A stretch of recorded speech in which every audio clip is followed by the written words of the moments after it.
20 ans après le début de sa carrière, Jean-Marc est toujours et encore un phénomène qui ne s'est jamais démenti, c'est un être d'exception. Comme c'est un gars qui ne cesse de se remettre en question, de tout remettre en question, il n'y a personne qui a été surpris dans l'équipe quand il nous a appris que son prochain spectacle s'appellerait Torture. Pour me remonter sur scène, pour calmer ses angoisses et ses tortures, il fait appel encore une fois à son metteur en scène, à un grand metteur en scène, Guy Lévesque. Jean-Marc nous propose un spectacle qui est assez réaliste sur le comportement irrationnel de l'être humain. Que ce soit les chirurgies plastiques pour rester jeune, la peur de vieillir, le mensonge, le harcèlement, toutes les formes de supplice n'auront jamais été aussi drôles. On est hyper heureux de cet après-midi de vous annoncer que c'est quasiment un guichet partout, un guichet fermé. Pour couronner le tout, pour enrubonner cette belle nouvelle d'être un guichet fermé un peu partout, je sais pas où est Jean-Marc. Je voudrais annoncer à Jean-Marc que Torture, avant même sa rentrée à travers Montréal et à travers le Québec, avant même qu'on ait fait la première média, on est rendu à 50 000 billets vendus.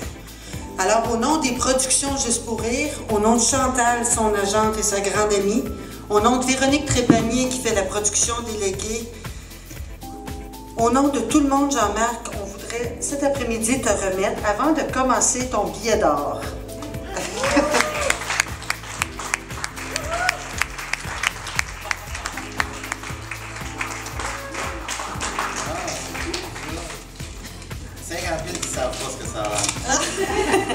Je te passe un petit mot, si tu veux dire un petit mot. Oui.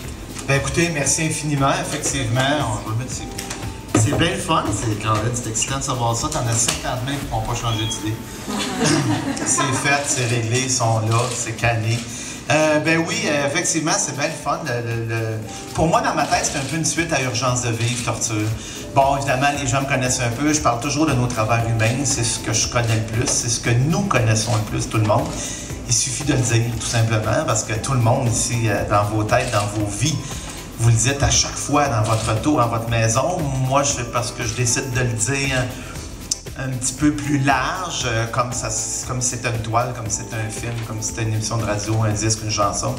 Et Torture était très, très large. Comme Luce disait tantôt, c'est torture au quotidien. C'est pas nécessairement torture au sens cliché, quoique je l'effleure un petit peu, très moyenâgeuse. Les tortures que l'être humain était capable d'infliger à d'autres êtres humains, c'est-à-dire de les mettre sur une roue, de les faire écarteler avec des chevaux, de les mettre la tête dans une cage avec un rod, puis qu'on trouve tout ça effrayant. On se dit, mon Dieu Seigneur, mais ça se fait, mais...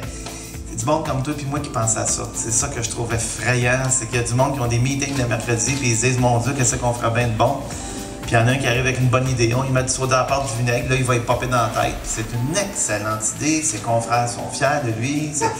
Puis là, nous autres, on se dit, ben oui, mais hey, une chance que c'était dans le temps. Attention, attention.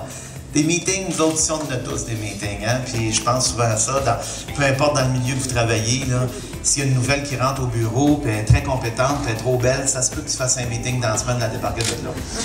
Fait que la torture va couvrir aussi large que ça. C'est un peu, bon, c'est encore une fois avec un sourire en coin, de nous regarder un peu marcher, nous regarder aller. Bon, la première torture, moi, ça a été des peines d'amour, je pense pour plusieurs personnes ici aussi. Et une très importante que je vais parler dans le show, puis ça fait drôle aujourd'hui parce que je parle tellement, mais moi, quand j'étais jeune, je bégayais d'une façon, écoute, c'était épeurant, là, je spinais sur les lettres. Je n'étais pas capable de parler, c'est compliqué. Et j'ai réalisé que c'est peut-être pour ça que je vous conte souvent des histoires quand j'étais jeune, parce que dans le temps, je n'étais pas capable, fait que je compte là. Mais j'étais vraiment pas capable de parler. Fait que, et vous allez voir pourquoi je n'étais pas capable de parler à ce point-là, puis des trucs innocents qu'on nous donnait à l'école, genre respire lentement, parle moins vite, c'était excellent comme truc. Et donc ça fait partie de la torture. Et je vais toucher, comme je disais, j'ai effleuré aussi la réelle, et celle qui est très physique, qui est tout simplement une pierre au rein qui n'a pas passé. Et je réalise que ça pourrait très bien aller compétitionner dans un musée de la torture sur un socle. Puis je serais pas gêné. Même à côté de l'écartèlement, je te dirais qu'en termes de douleur, on n'est pas loin. Le plus gros merci va évidemment aux gens qui se déplacent. Je le sais, moi j'aime ça aller voir des shows, puis il y a des soirs que ça nous prend un coup de pied. Surtout tout ce qui est à Montréal, évidemment, ça disparaît parce que la ville est fermée. On trouve ça plate, on trouve ça décevant. On est obligé d'aller ailleurs, mais évidemment sur notre bord. Hein? Les gens qui restent sur la Rive-Sud, un conseil, restez sur la Rive-Sud. Ceux qui restent sur la Rive-Nord, mourrez sur la Rive-Nord. Alors, je pense pas qu'on se revoie. Une chance que les emails, les téléphones, ça me surprendrait que dans les années futures, on puisse se rejaser. Là. Je penserais pas. Regarde, chez nous, on a déjà commencé à être en canot puis tout. Fait que...